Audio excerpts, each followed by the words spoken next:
High বন্ধুরা, welcome back to my channel. আজকে আবার একটা নতুন ব্লগে তোমাদেরকে স্বাগত জানাই। তো তোমরা সবাই কেমন আছো? আমি খুব ভালো আছি।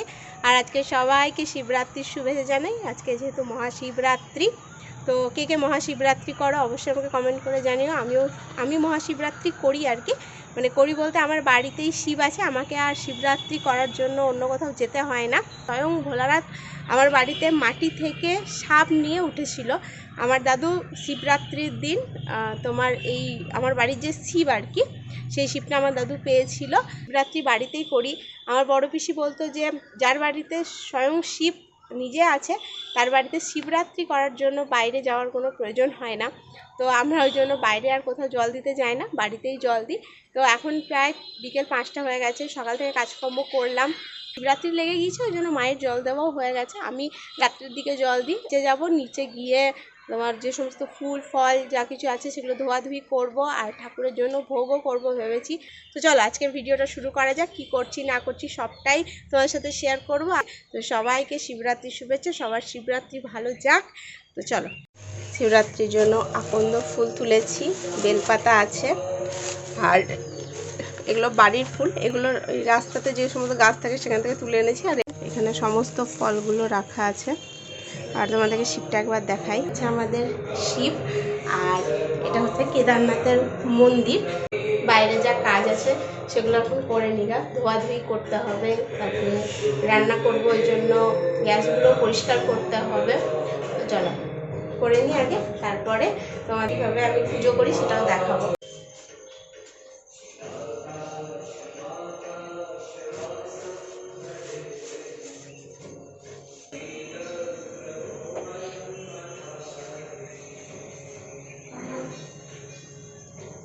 সমস্ত কিছু গোছানো হয়ে গিয়েছে। এখানে ঠাকুরের ফল, মিষ্টি। তো এখন আমি জল দেবো না, জল একটু পরে দেব। আর এই যে দেখছো, এটা আমার ঠাকুমার, এটা প্রদীপদানি, খুব সুন্দর দেখতে, আগেকার দিনের জিনিস, দেখতে খুব সুন্দর লাগছে। ভাবলাম যে লুচি আর পায়েস করব ঠাকুরকে ভোগ দেওয়ার জন্য, ওই জন্য এখানে সব রান্নার সব কিছু ঠিকঠাক করেছি।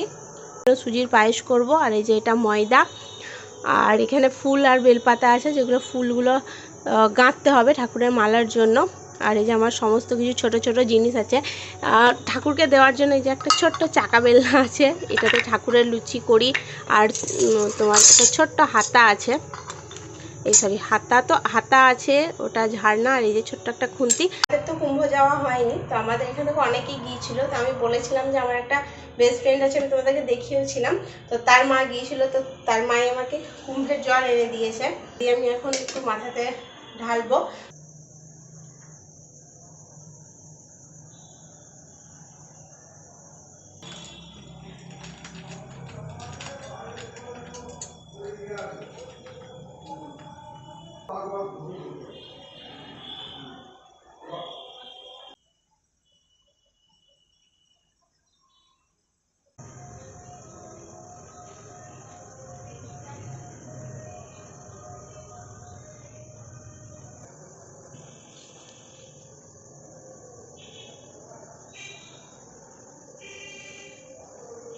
এখানে আমার ময়দা মাখা হয়ে গেছে, এবার আমি লুচির জন্য তেল কড়াই বসাবো।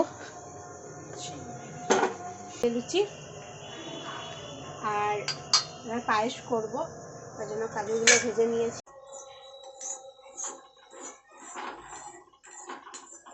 লুচি আর পায়েস করলাম, এবার ঠাকুরকে জল দেব।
বাড়ির শিবকে জল দিয়ে দিলাম, আর কিভাবে দিলাম না দিলাম, কী করেছি সবটাই তোমাদের সাথে শেয়ার করলাম।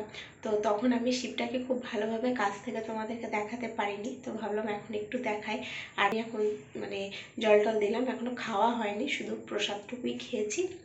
তো যে শিবটা একদম শিবের মতন দেখতে, শিবের গায়ে পৈতে আছে, খুব ভালোভাবে দেখলে হয়তো ক্যামেরায় বোঝা যাবে না, দেখলে বোঝা যায় যে শিবের গায়ে পৈতে আছে। আর এই শিবটা পেয়েছিল মহাশিবরাত্রির দিনে আমার মানে গ্রামের বাড়িতে পেয়েছিল। আমার ঠাকুমা, দুই পিসি, তারা এই শিবরাত্রি করতো, তো এইরকমই একটা দিনের আমরা যেমন উপোস থাকি তারাও উপোস ছিল। তো ঠিক সেই দিনে জমিতে আল কাটছিল, আমাদের গ্রামে যারা তোমার কাজ করতো আর কি, তারাই আমাদেরই জমিতে আল কাটতে গিয়েছিল। তো আল কাটার সময়তে আমাদের বাড়ির এই শিবটাকে আর কি, তোমাদেরকে শিবটা দেখাই।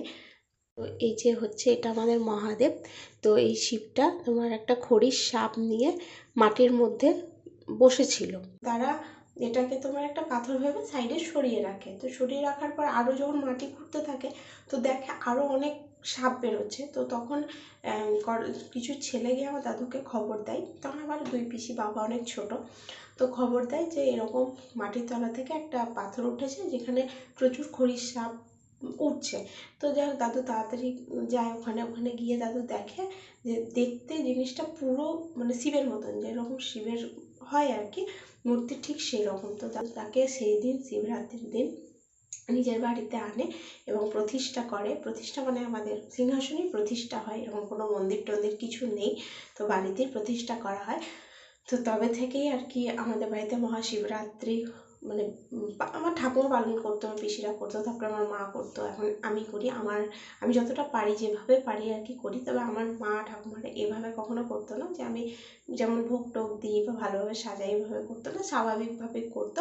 কিন্তু আমার মনে হয় একটু বেশি ভালো করে করা উচিত, কারণ অন্যদের থেকে ভগবান আমাকে অনেক বেশি কিছু দিয়েছে। তাই গেল বছর যেহেতু হরিদ্বার গিয়েছিলাম, তো আমাদের ইচ্ছা ছিল শিবটাকে ভালোভাবে সাজাবো, তোমার যেরকম ঘোড়া দিয়ে জল পড়বে, তারপর সাপ থাকবে, ত্রিশূল থাকবে, নন্দী থাকবে। তো এই জন্য হরিদ্বার গিয়েছিলাম, তখন সব কিছু গুছিয়ে নিয়ে এসেছি যাতে শিবটাকে দেখতে ভালো লাগে, তবে সেইভাবেই সাজিয়েছিলাম। আর আমার ঘরে যে কোনো পুজো বেশ ভালো লাগে, মন্দিরে গিয়ে ভিড়ে হুড়োহুড়ি করে মারামারি করে আমার ভালো লাগে না। বাড়িতে নিজের মতন করে পুজো করি, সেটাই আমার খুব ভালো লাগে। শিবরাত্রি যদি আজকে অনেকক্ষণ লেগেছে, চাইলে আমি সকালে জল দিতে পারতাম, কিন্তু আমার ওই সকালবেলায় জল দিয়ে পোষায় না। আমার মনে হয় আমি রাত্রে জল দেবো, সেটাই আমার ভালো লাগে, তার জন্য আমি রাত্রে জল দিলাম। আর তোমাদেরকে একবার শিবটাকে ভালো করে দেখাই। তো এই যে এটাই হচ্ছে আমাদের মহাদেব, যেদিন সিংহাসনে ভালোভাবে থাকবে সেদিন তোমাদেরকে ভালো করে আমি দেখাবো। আজকে ফুলে ঢাকা পড়ে আছে, ওই জন্য বুঝতে পারছো না। আর এই যে এটা হচ্ছে আমাদের নন্দী, আর যেটা বললাম যে ত্রিশূল, ঘট, সাপ, নন্দী, এগুলো আমরা সব হরিদ্বার থেকে নিয়ে এসেছিলাম। এখানে যে প্রদীপটা আমি দিয়েছি, এই প্রদীপটা মোটামুটি তোমার ওই সারা রাত মতনই হয়তো জলে, তবে আজকে কমে এসছে। যতক্ষণ না লেভাই আমি ততক্ষণ ঘুমাই না, কারণ আগুনের ব্যাপার, ওই জন্য। আর এই যে এটা হচ্ছে কেদারনাথের মন্দির। এই যে শিবটা দেখছো, ছোট শিবটা, এটা আমার বোনের রুমে থাকে, ও বিছানার কাছে রাখে আর কি, যে রুমে পড়ে। তো এখানে পাস্তা করে রেখেছি, জাস্ট একটু তেল দিয়ে ফ্রাই করেছি, আর শসা রেখেছি, এটাই রাত্রে খেয়ে নেবো আজকে, তাহলেই আমার আজকের দিনটা কমপ্লিট হবে। তবে এটাকে এখন ঢাকা দিয়ে রাখি, একটু পরে খাওয়া। শিবরাত্রি আমার তো খুব ভালো গেল, তোমাদের কেমন কাটলো অবশ্যই কমেন্ট করে জানাবে। তো শিবরাত্রি উপলক্ষে আমাদের এখানে তোমার মেলা হয়, 7 দিন ধরে একটা মেলা হয়। তো সে মেলা আজ থেকে শুরু হলো, তো তোমার শেষ হবে 7 দিন পরে ধুলোট হবে। আমাদের এখানে মেলা বেশ জমজমাট হয়, তো তোমাদেরকেও আমি আমাদের এখানকার মেলা শেয়ার করব। তো আজকের মতন ভিডিওটা আমি এখানেই শেষ করছি, আবার একটা নতুন কোনো ব্লগে তোমাদের সাথে অবশ্যই দেখা হবে। তা করতে টাটা। আর যদি ভিডিওটা ভালো লেগে থাকে তাহলে অবশ্যই লাইক, শেয়ার, কমেন্ট করে দিও, আর আমার চ্যানেলটাকে সাবস্ক্রাইব করে দিও।